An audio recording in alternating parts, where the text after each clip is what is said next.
There's something that is driving me nuts, and I'm just getting sick and tired of hearing it, and it's the terminology friend zone.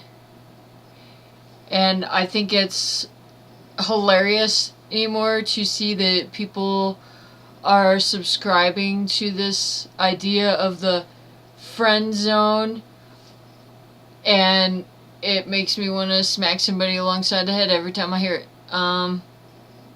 So I've been thinking about it, and I feel that is my responsibility to speak up when I feel like I understand something that needs to be said. And this is going to be something that I feel for me is going to be difficult to address. I don't have a written speech. I am just trying to communicate on this issue, which is driving me nuts, and what I think about it, in hopes that my perspective can help improve the quality of life for some people, and maybe remove the word friend zone from society. That would be really nice. So there may be a lot of editing, and this may take a while for me to break down, because this is not just an issue of relationships. And when I say relationships in this context, I mean people who are dating, married, have children, stuff like that. I mean those kinds of relationships. I also mean our interpersonal relationships, family, friends, business. So the human social environment and human social behavior is a very complex thing. It is not something that I have a full understanding of. It is something I pay attention to and observe. And I feel that the way that I see social behavior going about these days is not healthy or effective, and does not meet the needs of the people who are engaging in the behavior, because they do not understand the behavior that they are engaging in. So I want to break down my understanding of what I see, as well as things that I have learned on this path, and include information about where I'm at in my own socialization and relationships and how I view that, in hopes that it may help anybody who stumbles upon this video. So again, there's going to be a good deal of editing. There may be things that I forget to say. I'm going to do the best I can to effectively break down my thoughts on this issue. So I'm going to start with this. I'm getting through my first year of college, and I had to take speech class. And we had to do an impromptu speech. And I've got my pet peeves. Things that drive me crazy that people do, that they just drive me nuts, that they don't bother other people. One of them is when people walk really slow in the grocery store, and they have to stare at everything, and they just walk slow. I am not interested in wasting my time in a warehouse staring at products. I am there to purchase things that I need so I can continue enjoying my life, not to hang out. So I don't like people who walk really slow at the grocery store. And another thing that drives me nuts that I consider a pet peeve is constantly bitching about relationships. There is always somebody bitching about relationships. And when I took my speech class, one of the speeches that I chose to give was about exactly that. Somebody has always got to be bitching about relationships. We all have that one friend. They're bitching about relationships. They're bitching about their significant other. They're bitching about how they can't seem to get in a relationship, or how their relationships don't last. And I'm just tired of it. And I understand that part of life is that we have complex issues that we have to seek to understand in order to get the results that we want. And excuse me, but I am sitting at my computer at my house not giving a fuck about my appearance right now. But so we all have that one friend, and it just ruins the fucking day for me. I hate listening to that shit. Like, obviously you don't know what you're doing, and that's why you're having these problems. And I don't mean this to be rude or critiquing of anybody that I know. This has nothing to do with anybody I know personally. I just understand that this is a very common issue, and it's reaching me on a deeper level than usual right now, in a way that I feel needs to be addressed. Um, so I'm going to move forward in dropping some statistics, because I feel that the way that people are choosing to go about relationships at this point in our history is absolutely ridiculous and malproductive. And I do feel that people are validated in wanting and needing relationships in their lives. And I will go into further detail about that. But I'm going to go ahead and start dropping some numbers on you guys real quick here. So I had a problem where the times when I was like looking at a web page, like looking stuff up while recording, caused lag on my audio. So it's only some of the video. So I have to go back through the statistical part of all this. I think the rest of it's fine. So I'm going back to something I already said that you did not hear. Okay, so I'm going to read this verbatim. This is off of ncadv.org /learn/statistics. I'm reading verbatim. National statistics. To see state by state statistics, click here. On average, nearly 20 people per minute are physically abused by an intimate partner in the United States. During 1 year, this equates to more than 10 million men and women. 1 in 3 women and 1 in 4 men have been victims of some form of physical violence by an intimate partner within their lifetime. 1 in 5 women and 1 in 7 men have been victims of severe physical violence by an intimate partner in their lifetime. 1 in 7 women and 1 in 18 men have been stalked by an intimate partner during their lifetime to the point in which they felt very fearful or believed that they or someone close to them would be harmed or killed.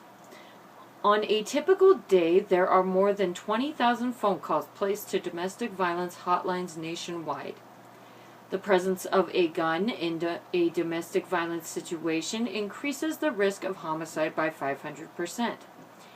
Intimate partner violence accounts for 15% of all violent crime. Women between the ages of 18 to 24 are most commonly abused by an intimate partner. 19% of domestic violence involves a weapon. Domestic victimization is correlated with a higher rate of depression and suicidal behavior. Only 34% of people who are injured by intimate partners receive medical care for their injuries. Rape. 1 in 5 women and 1 in 71 men in the United States have been raped in their lifetime.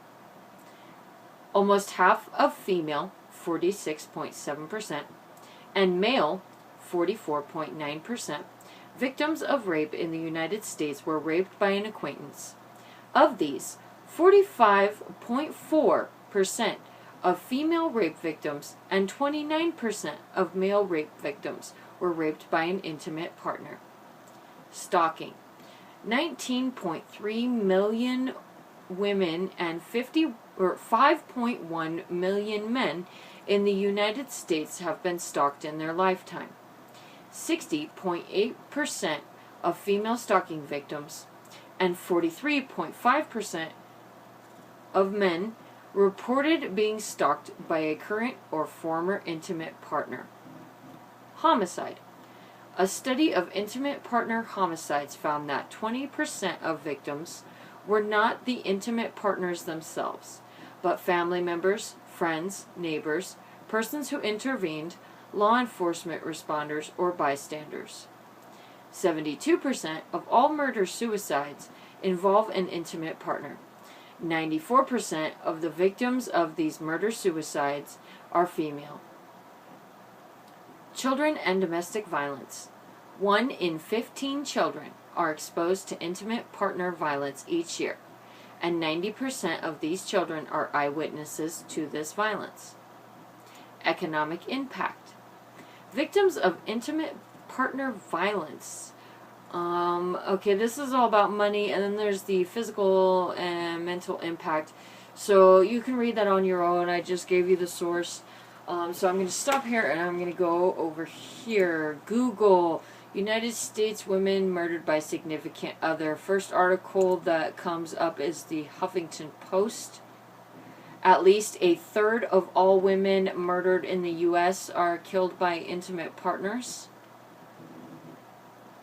And based on research I had done before, it was, okay, what is this? Number of U.S. female homicide victims who were killed in incidents in which one man killed one woman, a typical indicator of domestic homicide, 2003 to 2012.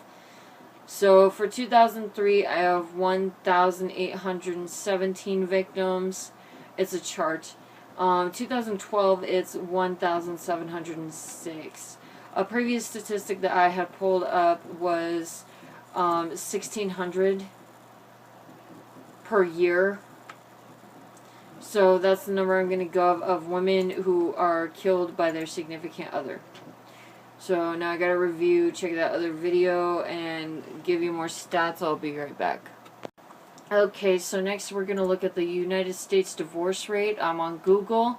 First thing that comes up is apa.org/topics/divorce. That's the American Psychological Association. 40 to 50% of married couples in the United States divorce. United States single parent statistics, again on Google. This one's Wikipedia, en.wikipedia.org/wiki, WIKI/single_parent. In the United States, since the 1960s, there has been a marked increase in the number of children living with a single parent. In the 1980 United States Census reported that 19.5% were single-parent households. From 1980 to 2008, the percentage of single-parent households jumped to 29.5%.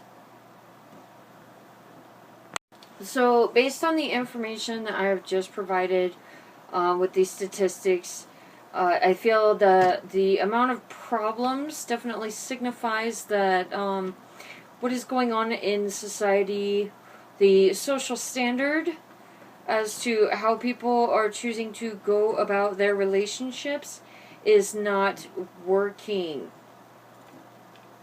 So if you want to have a successful, healthy, and happy relationship, I would definitely suggest not doing what everybody else is doing. Okay, so moving forward from that, obviously things are not working in the social environment in regards to the whole relationship issues. From my personal standpoint, I had gotten wrapped up in a relationship with somebody that had put up a front to be with me, and for those of you who are not familiar with the cycles of a relationship, there's that whole honeymoon period where people first get together, and within like the first 6 months or so, sometimes it can be longer, sometimes it could be shorter, there is a lot of physical body chemicals that are released and circulating during that time period. Therefore, the people involved are more docile, and over time they will show their true colors, show their real face, and who they actually are in the relationship. And that's when for a good handful of relationships, things can take a downward spiral. With this particular person, I found out that he was a sociopath. Sociopaths do not feel empathy, so therefore I had found myself in a situation in which theoretically there's a good chance that I could have, in the long run, if I had stayed in that relationship, wound up murdered. This person had become aggressive and was yelling at me, and the arguments were pretty extreme, and this came out of nowhere and hit pretty fast and hard, so I decided to terminate that relationship very quickly. But it's something really important to think about, that that I find a little bit befuddling that the social norm, the social standard in the United States, the way that people seem to expect dating to go about is to find some strange person and, oh, well, you look cool, and then engage that person and expect them to be with you or try to engage some sort of intimate relationship with this person and expect everything to be just fine, and you're going into, behind closed doors with a strange person who you barely know in a situation, and putting yourself in a situation in which you could very easily be murdered. And I find that very confusing, that this is the social norm or how people expect the dating process to go about. Because it sounds to me like that's a detrimental and dangerous behavior. So I don't know why people seem to think that this is the way to go about having a close, intimate connection with another person. And the fact that they get upset and pissed off and throw a fit about the fact that something didn't work out with some stranger that they met, I find to be very confusing and to a certain extent hilarious, but also concerning and frightening. And in my own life, I would prefer not to subscribe to bullshit, and I feel that I have learned enough that in this situation I don't need to subscribe to bullshit because I have an understanding and I can see that it's bullshit. So I'm not playing that game. And this is something that women and men both need to think about. Is it really safe for you to go running off with a stranger? And especially women, because 90% I believe is 90% of all violent crimes are committed by men. And now I just want to say that this is a touchy topic to be bringing up. This video is for men and women to both gain some perspective from, but you need to remember that I am a female. And so these are the things that I have to understand in my own experience. So my understanding of what men experience to a certain extent is very vague. But the information that I'm trying to provide is meant to be useful to both men and women, because I see a situation that's not working out for either of those people. And when it comes to what women may be experiencing in a relationship, the idea that a man is emotionally null, you're putting the wrong influences around you if you believe that men are unable to feel. Men and women both have a desire to love. We're neurologically wired for that. So I think this is where I'm going to continue the conversation, that it is okay and it is important to want and need love in your life. So I need to pull up more information now to cite my sources, and I will be back. Okay, so I had to review my content as well, make sure I got the right stuff. So in his speech, let me go back here.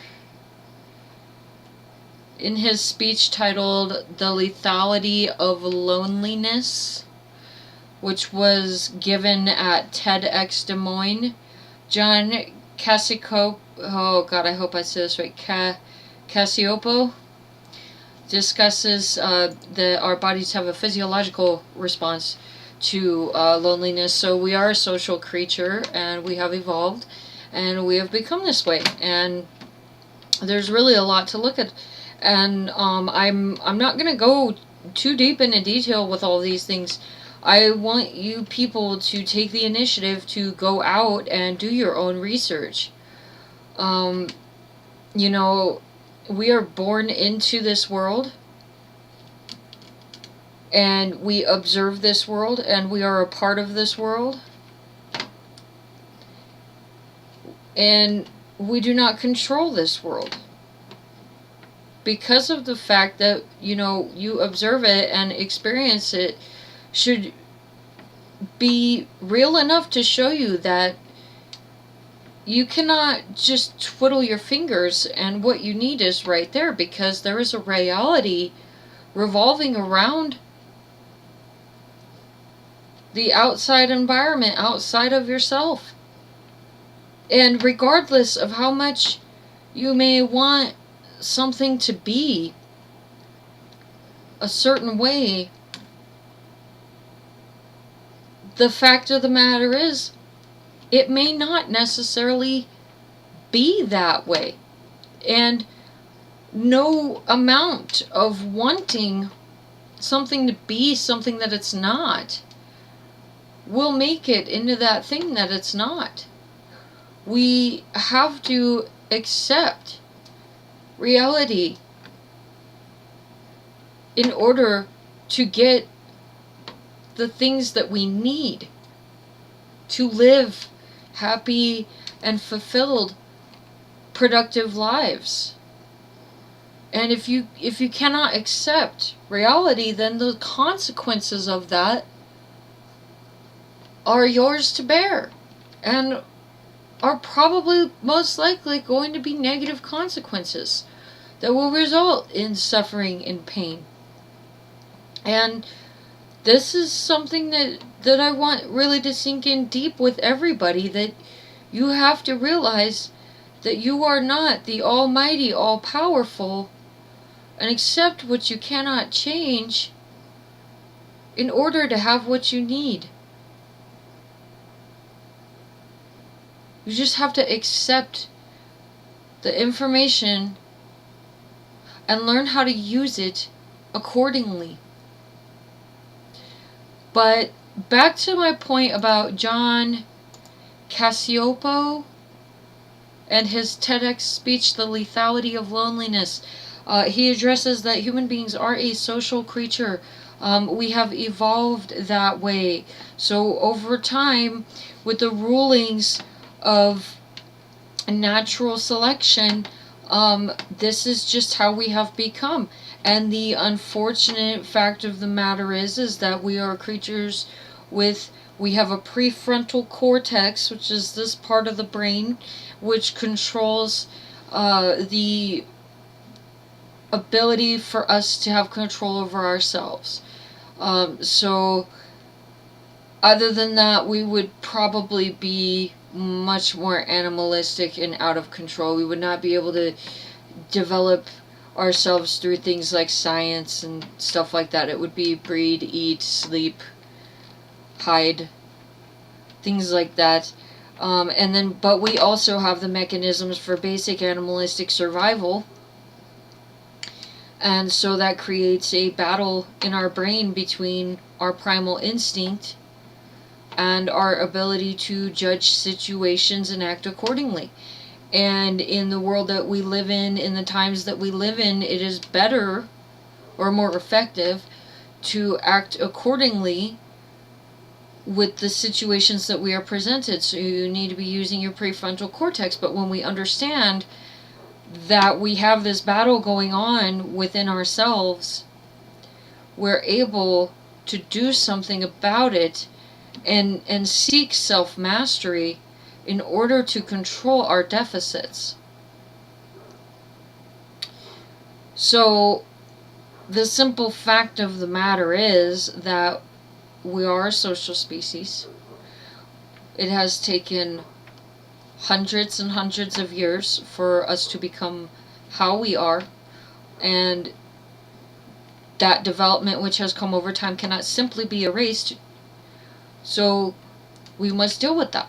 And I don't see anything negative in our need for social contact. My personal opinion is that those who do not experience empathy are more along the lines of not something that should be desired. But in his speech, John Cacioppo addresses there are physiological responses for loneliness. It increases a person's mortality. So it will bring you closer to death. It is not good for you. And so it is good to have people in your life. And it will increase your longevity. And there are also the social benefits of socialization. Having people in your life when you are struggling with a problem, They can help you find solutions that you might not have thought of. The brain has a limited capacity. You can only learn so much.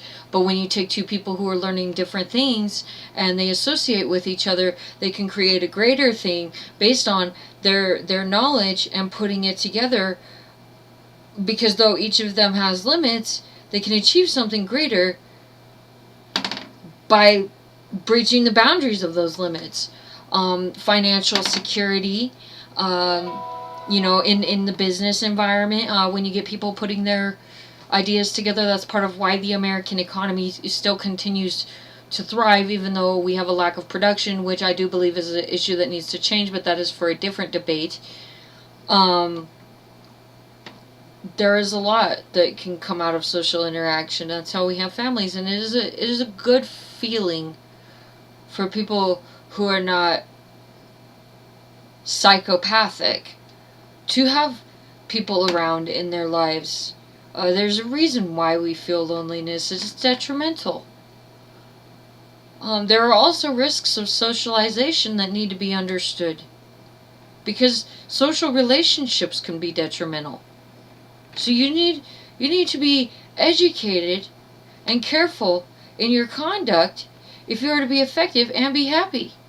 And you also have to understand and accept the fact that you do not control all the aspects of reality, and there are certain things that you will have to accept in order to get to your end goal.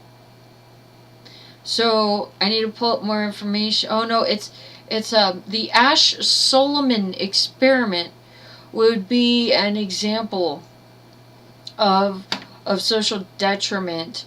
So people do have a tendency to conform. And so if you look it up, it's ASCH Solomon, SOLOMON, I believe. Conformity experiment. Just watch it. It is a very important thing to understand about the human mind, that due to the fact that we're a social creature, and due to the fact that something like exile could be of such detriment that a person would die being alone in the wilderness with surrounded by a bunch of animals, or even in today's society, being alone, you lack resources in order to even gain an understanding of certain situations which you may be faced with. So, I mean, having people around is good, but this guy, pretty much in this experiment, what happens is the person's presented with in a group setting, so there's other people around, and they have to vocalize their consensus. So they all have to say what they see, which line is longer, and this person starts answering the questions correctly while everybody else is answering the questions incorrectly, and then eventually he begins answering the questions incorrectly in order to fit in with the group. That is an experiment you should familiarize yourself with, and I feel that there are certain things that people do, drinking being one of them, that are detrimental behaviors that need to be acknowledged so that you don't find yourself victim of other people's bad behavior. It is not that socialization is bad.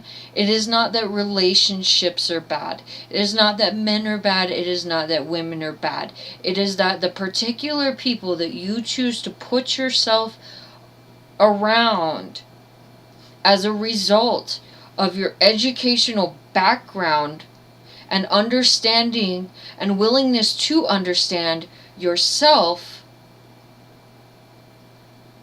results in negative social consequences.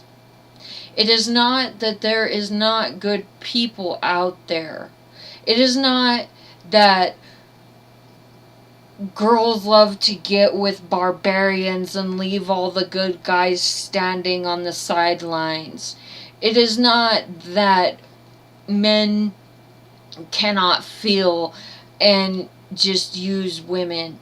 And your perspective, if you see things that way, on relationships are to your detriment, and they are based on the perspective that you are creating for yourself by not being accordingly educated and being willing to engage in unhealthy social relationships, and also not having the self-esteem in order to take care of yourself in a healthy manner, which correlates with the needs of your psychological stance in this world, like your how you are psychologically as a animal with a prefrontal cortex.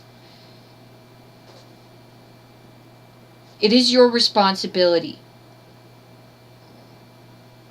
And by understanding this and choosing to act accordingly and spreading that message socially, we can change the social standard so that not so many people have to feel like we're in a crapshoot and unable to get things that are good and meaningful in this life. It is a social problem. So I'm going to again turn the tables of discussion in another direction, and I hope and plan that once I have concluded what I have to say, that it will all make sense. I know that things are jumping around quite a bit, but I really want us to look here, there, and there, and see this from many different angles to get to a point of understanding that can be effective for those who choose to listen to this discussion topic in a way that will get you results in your life that you need. So, the social environment, obviously the way that people are choosing to go about their dating lives is unhealthy and ineffective. But there are other things that are also unhealthy and ineffective and dangerous that come into play. And this involves my personal perspective on how I choose to behave in my own life. And as of right now, with where I'm at, I am very happy with the results I am receiving in regards to how I handle my social etiquette and relationships. And I may offend some people, and I'm okay with that. I listen to a lot of talks, and sometimes I don't have all the resources readily at hand. I do not log every single thing I listen to because I will plow through ebooks all day. And I can't log all the information and remember who said what. But one of the things is that your brain, I don't care what your religious views are. And I don't want to open that can of worms, and you can feel however you want to feel, but it does not matter to me. Your brain is who you are. It is what will determine whether or not you will be successful. It will determine your personality. It will determine everything that you put yourself through. And that is your responsibility.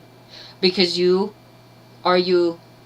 And you are the one that is living in your body. And you are the one that is experiencing your reality. And you cannot force any other person to ever be you. You are the only you. You are the only you that will ever exist. And you need to respect yourself. And you need to understand that this organ that is stashed away inside of the skull of every human being is the essence of what is you. It is the essence of what is other people. And by doing drugs or drinking, you are making yourself into a person that you may not have been otherwise. You are choosing to take away from the true nature of yourself. And I want to bring to light some information that involves why substance abuse affects social interaction, how it affects you from the scientific standpoint. So, alcohol You can look this information up. I am not providing resources on everything I have to say because this is a lot of stuff. Alcohol causes psychosis. And my understanding of psychosis is that it is when a person believes something is real when it is not. Alcohol is related to violent crime. People are more likely to commit violent crimes while they are under the influence of alcohol. Alcohol causes brain damage. Alcohol can cause early onset dementia. If you do not know what dementia is, it is not a reversible process. And in its early stages, it is not a detectable process. And what dementia is, to make it simple for the layman to understand, dementia is the brain rotting in the skull. Your brain is dying if you are experiencing dementia while you are living. Some of the long-term effects of alcohol use correlate, they are the same, as the long-term effects of meth addiction, being the psychosis and the early onset dementia and the violent behavior. And whether or not you like what I have to say, whether or not you agree with what I have to say, that is the truth. And you can do research and find out it is the truth.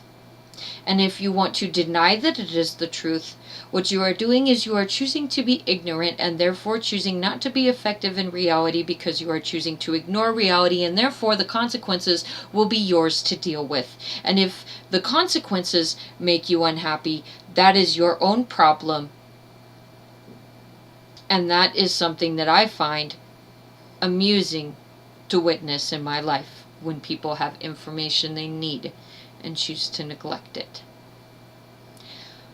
On the issue of relationships and how substance abuse affects relationships, is it wise for a person to engage in an intimate relationship, not only with a stranger and a person they barely know, but with alcohol and drugs also being involved in the equation, or alcohol or drugs, where that person may be one person one moment, but then under the influences of substance, in another moment is experiencing psychosis and goes into a violent rage and assaults not only their significant other, but maybe even also the child in the household. So it is my opinion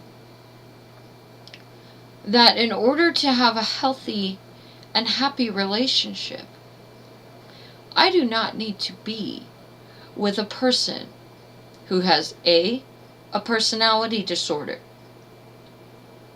especially an untreated personality disorder, or B, a substance abuse problem. Because I do not need to find myself the victim of physical violence. I do not want to be with somebody who has a sudden personality change.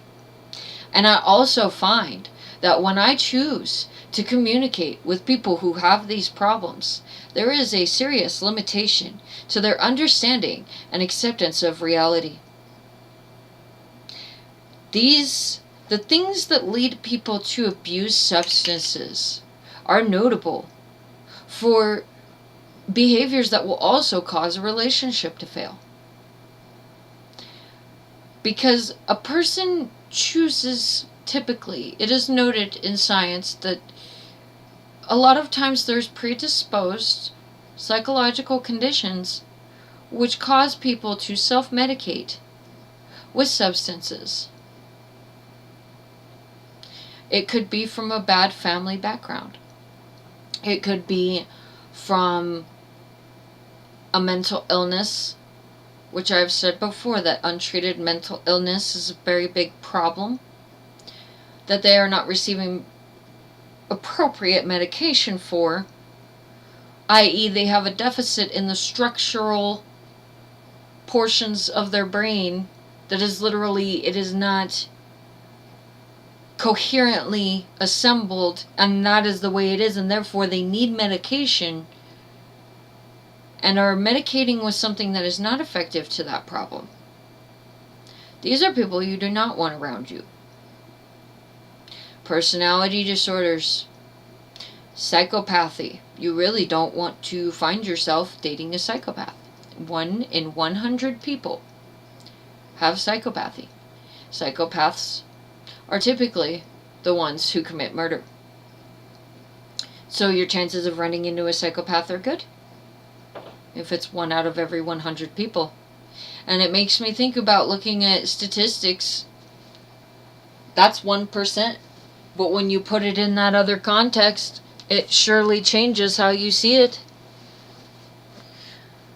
So, no, I don't believe that people with substance abuse problems are actually capable of having a healthy relationship. And that is my personal opinion. And I am entitled to my opinion. So, the way we are dating does not seem to work. Social influences need to be taken into account. And knowing that you're prone to the behaviors of those social influences, and understand malicious intent. And if somebody is hounding you because you won't drink with them, understand that what they're asking you to do is become something that you're not, and harm yourself in order to be cool with them. There are plenty of people in this world who do not see things that way. There are plenty of people in this world who care about themselves and they care about those around them. And you do not need to accept socialization with those who seek detriment against you. It's unnecessary. And one of my codes of conduct and things that I like to tell people is you meet people who do what you do when you do what you do. So stop pretending to be something that you're not. And then you will find yourself exactly where you belong. And you will get exactly what you deserve as a result. And if what you're doing is harming yourself and harming others, you will get what you deserve. If you are taking care of yourself and taking care of others, you will get what you deserve. So, that's something to take into consideration. On the issue of self-love and self-respect. You cannot help other people if you cannot help yourself. Codependent relationships can be dangerous. In a codependent relationship, a person needs the other person, and what happens when you're just so stuck on somebody and you just won't let them go, and they don't want to be with you, and you're bothering them and you won't leave them alone after the relationship has ended, that is, something is wrong with you. And that same thing is most likely what has caused the relationship to end. You do not need another person. And if you need another person, if you can't let somebody go, you're not good enough. Because you don't care about yourself. You need to be able to accept conditions as they exist, understand reality, take care of yourself, and do what is good for you, especially if you want to do for others. You need to live that quality of life that you dream of for yourself. And the only way to do that is to educate yourself, understand reality, accept that you do not control reality, and find a way in which you can use the portions of reality that you understand that exist to strategize a way to manifest the person that you would like to be. You can become something great. You are great, and you don't need somebody who will make you anything less. And you will meet people who do what you do when you choose to live by what you value and what matters to you, with an understanding of how this world works. You will just run into them. You'll bump into them. You'll be at whatever thing you like to do. You know, you go to a concert, or go to some arts and crafts event, or be helping homeless people, or, you know, be skateboarding, and you'll run into somebody that does the same thing that you do. You are not alone. And even when you are alone, if you have a problem that you're confronted with, understand that if you need advice and nobody can provide it, you will still get what you need, because it is available to you on the internet. Somewhere out there, somewhere over the rainbow, there is somebody who understands what you're going through. And they have made that information available. And if you're not finding the information that you need and you're struggling with a problem, please put it out there when you find a solution that works in accordance with reality, so that it can help somebody else in an effective way. But more than likely, you know, you're not alone. You will get what you need if you seek it.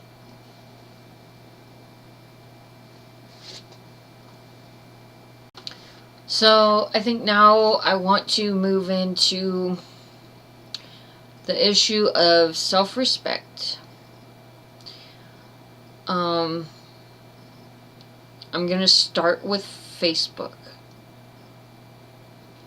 It blows my mind, the whole concept of that fucking website. So if you do your research, Facebook news. This is Forbes magazine. I just pulled it up on Google. Facebook causes depression. New study links Facebook to depression. That website is just it. I can't stand it. I hate it, and the fact that everybody like obsesses over it just makes me sick. There are so many perspectives that you could take on what happens with that whole Facebook website. You got filtered content, so all you see is a bunch of cat memes and you think your friends are idiots, but really they're not. And what you're seeing is filtered content because this website doesn't want you to be intelligent. It's about advertising and getting you to be obedient. They like to delete people off of that web. That website does not support freedom of speech, and it does not really have much to do with any form of healthy socialization in any way. I mean, you got people, they've got their profile, and they're doing the look at me, look at me. It's a perfect platform for narcissism. If somebody's depressed and lonely, they will wind up on there. And then what are you doing with your time? You're sitting there looking at a website and just... this is what you're doing. You're scrolling, just looking at shit. And you're gonna die one day, and this is what you spent your time doing, is just staring at this shit. And scrolling. And it's not even real communication. It's not a real social interaction. Granted, to a certain extent, you're able to keep tabs on, you know, people that you may not be able to easily communicate with, or people that have been influential to you in some way, but social interaction is not necessarily beneficial unless it's on the social media platform, where you might be getting better content as to what is of value coming from them, and not dealing with their drinking problem. Stuff like that I can understand. But it is not a way to socialize, and it oh my god, what women do on there is just ridiculous. With the I seen this lady the other day, just lots of pictures of her face with different makeup, all at the same angle. And it's just, people are putting on an image of themselves. It is not who they really are. We all have struggles. We all have things that we deal with. We're all in this together, and we all deal with the same kind of shit. It may just be in a different way. And that's what you don't see when you look at these And I highly suggest that people take the time to do research on the psychological effects of Facebook and really investigate and externalize themselves from that website and think about what that website is and what it does to them, and get out of your house, because I'm not happy with what I feel is happening in this world around me. It is so hard to, I mean, I wouldn't say it's necessarily hard. I am able to communicate and get through to these people, but I am done with this Facebook bullshit, and I'm playing the game again right now, and I admit to that, but I'm also trying to not let it be necessarily a very close part of me. I don't really want it in my life, and I see much more outside of that, and I think that's what a lot more people need to do. I've been working on approaching people, talking to them, being polite, respectful, considerate, and understanding, and asking people to hang out. And that's what matters in our time on this earth. Stop hiding in your shell. Stop hiding from the world. Stop being so afraid of other things, like the external environment. And if you are afraid of what can come from social interaction, do your research so you know what you're looking at when you see a fucked up person, and do not allow them to be a part of your life.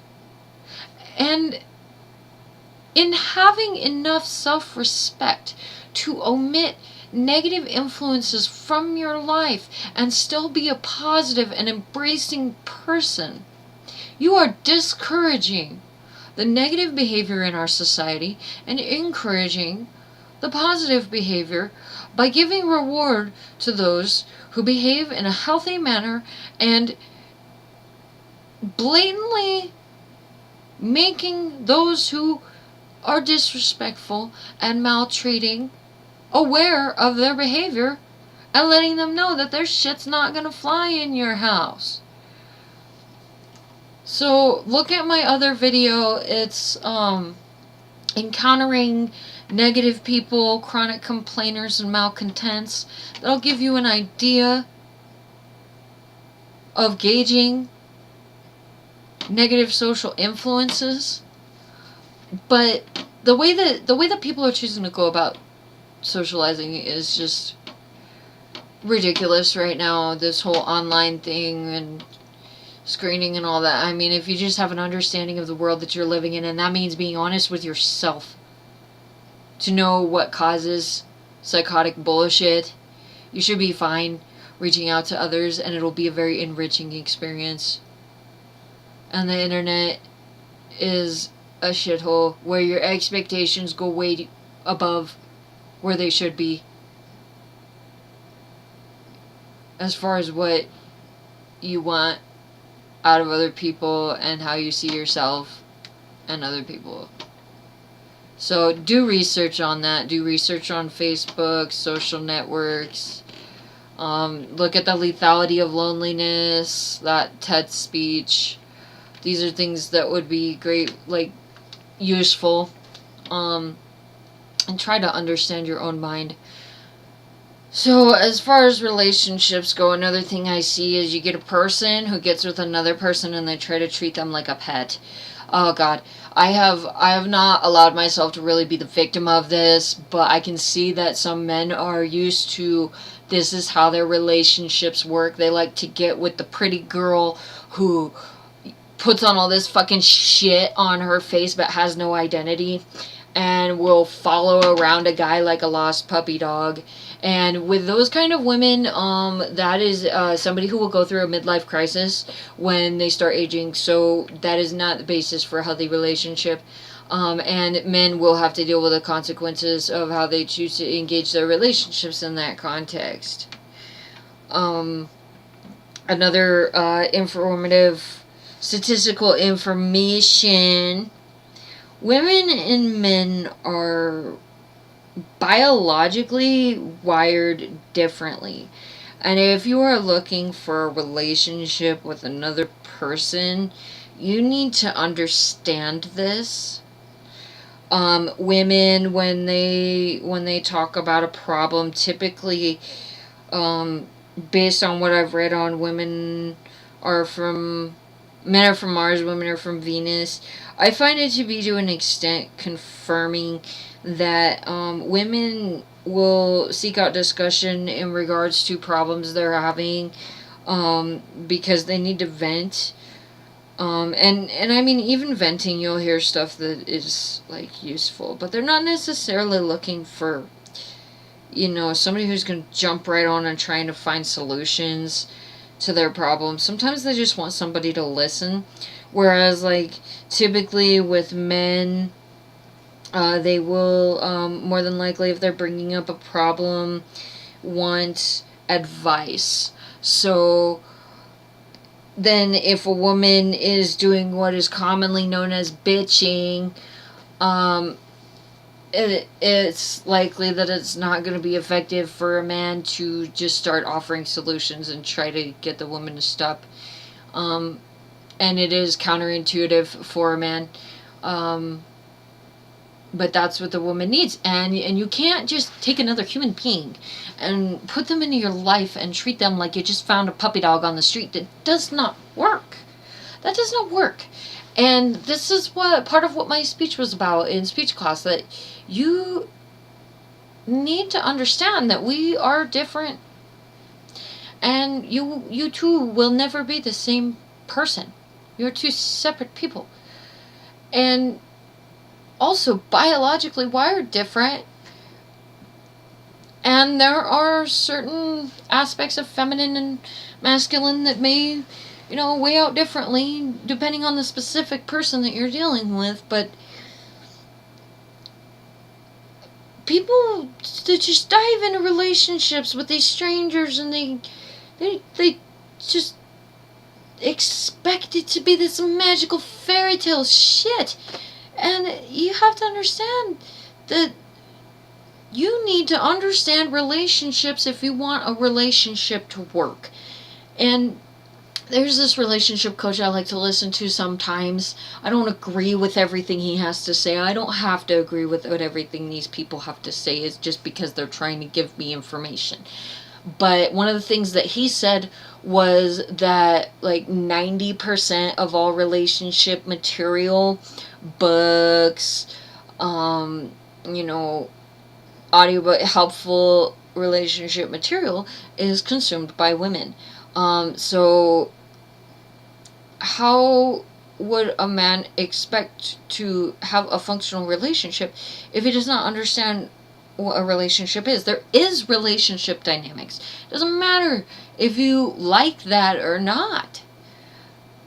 When you're having a misunderstanding in a relationship, one person sees one thing this way, one person sees one thing another way, and for some reason, maybe it's from a historical background of what a person has experienced in their life, maybe it's a biological background of what the way that they are as a male or a female, trying to interact, and then they're screaming and yelling, and that is a relationship killer. Nobody should ever be screaming or yelling at another person in a relationship. That behavior does not come from a place of understanding. It does not come from a place of love. It does not come from a place of respect or care for that other person's feelings or needs. That is a selfish and controlling behavior that should just terminate any relationship. And if anybody raises their voice to you in a relationship, you should leave, because you should not be treated that way, and that is not a behavior of love. But if there's a conflict, it is because you have two different perspectives on an issue. And in order to break that down, both sides need to have their input until a conclusion is made based on the information that has been made available, just with anything else in reality and how it works. And there's a certain way that you need to talk to a significant other in order to prevent them from being defensive or feel that they're being attacked, and things that will cause that sort of aggressive verbal confrontation. So I need a break. I have to make a phone call. I'll be right back. Okay, I'm back. So yeah, there is a certain way that people need to meet conflict, and that includes in the workplace. Using I statements, I feel this way because this happened, and not being attacking. So as soon as somebody raises their voice in a relationship, that's an immediate red flag that you should probably bail. And if you want to live a quality life, that takes certain things. It means being educated, taking care of yourself, enjoying do things that you enjoy.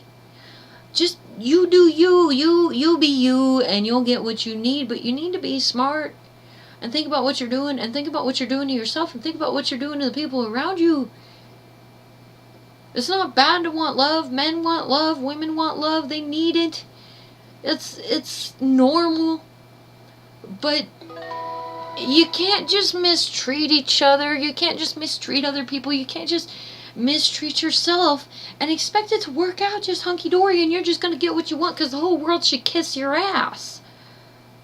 That's not going to work. So you're going to have to put the work in.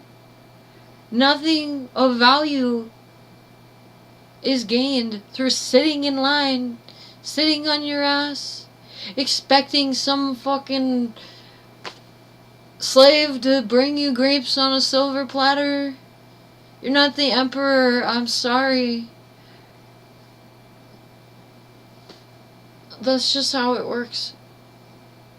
And you need to do a lot of research. You need to do research on relationship dynamics. You need to, if you want to have a successful relationship. As another thing is women, in talks you commonly hear about the difference between men versus boys. So there are men who respect women. That's a man. Who is ready for a relationship, is open about their feelings, who accepts responsibility. That's a man. Versus somebody who's just wants sex or won't commit to a relationship. That's a boy. And the same thing, you know what? I'm sure the same thing applies on the other side of the spectrum. I'm going to say it, there's girls and then there's women. And, if she's all about patting poofy shit on her face and wearing short skirts all the time and everybody's got to stare at her and all she does is just ridiculous shit and does not have a life, that's a girl. That's not somebody to have a successful relationship with. That is a person that is out of touch with reality, that does not care enough about themselves to be able to care about another person. And it all starts with you and how you treat yourself in order for you to be ready for a relationship, in order for you to find yourself in a relationship. And where you put yourself, the people that you put yourself around, how you treat yourself, your understanding of others. You have to openly embrace reality without expectations and see what happens based on what you've learned by educating yourself. And you're not going to be able to understand very well if you are intoxicating and physically destroying your mind, which is the essence of the person that you are or were meant to be. So do not allow toxic people into your life, and have no shame in cutting them out of your life, and understand that rape is something that happens whether or not people believe it should happen or not. I don't believe it should happen. I'm not okay with it. It's not a cool thing. It is a form of physical assault. It is a dangerous behavior. And I also see it as kind of the same situation people are putting themselves into when they decide to go running off with a stranger who could have a very serious psychological disorder. So, self-defense is something that you should know, and when you understand self-defense and know how to fight, you're also more protected and able to more freely socialize. And that's just part of the world we live in. There are crazy motherfuckers running around, but that doesn't mean that you should allow it to make you afraid of living a quality, happy, useful, productive life. So do your research. Do some research on relationships. Have an open mind. Don't accept everything you hear. Don't listen to your fucking friends when they talk about the friend zone. Because the friend zone people are just, they're hiding in their shells, hiding on the internet, hoping that someday somebody's going to care about them, and not enough people are reaching out to each other. Not enough people are socially aware and aware of their surroundings, and not enough people have the self-respect to say what they will and will not accept in their life, and allow the social interactions that do happen to come their way, because they're hiding in a fucking hole. So the few people that want around that actually pop up into their lives are like a godsend, get clung on to. The internet is not where it's at, man. Get out there. Go find those people. Do what you do, and find the ones that do what you do. I am having so much fun, and I am so happy. For my life personally, I am not going to find myself in a relationship with anybody who has not been my friend, because psychopaths will put up a front in order to get what they want. So I want to know a person for who they really are before I allow them to be involved in an intimate situation with me. And I am not going to be allowing myself to bring people with psychological disorders or substance abuse problems into my life, because I'm not interested in being stabbed to death. Because I'm smart and I care about myself. And this friend zone bullshit, let's look it up here. We got a video. Alright, The Science of the Friend Zone. Look that one up. That's a good one, too. I am so tired of hearing that. And this dude talks about where it came from, which is the show Friends. So, the social trend with this inaccurate terminology, just because a man meets a woman, or a woman meets a man and they talk to each other, does not mean that they need to go have sex and get into a relationship. And I think that people need each other. I think we need each other to grow. I think we need each other to have quality lives. I think it's good to have people around. I think it's great to have fun. I think that's what brings, quality into life. And I value my friends to the highest extent.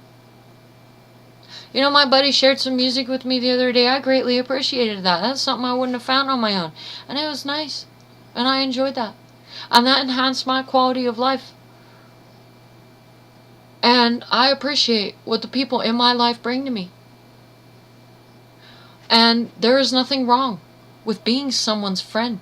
There is nothing wrong with people caring about each other. And I feel that this terminology, friend zone, exemplifies that this opinion is being spread, that it is wrong for people to care about each other. You do not need to put yourself in danger because somebody feels that way. And you do not need to omit people from your life just because they friend zoned you. That is a fake thing that has no relevance, other than detriment. Allowing yourself to believe in that social trend that was created as a joke on a TV show is of detriment. And if you want to allow yourself to play that game, then the consequences are yours. And most likely, the consequences will be detrimental and painful. And that's yours to deal with. Other than that, I highly suggest everybody, when you hear that damn bullshit, shut people down and tell them how wrong it is. Because we need each other. And it shouldn't be wrong for men and women to be friends. There's nothing wrong with that.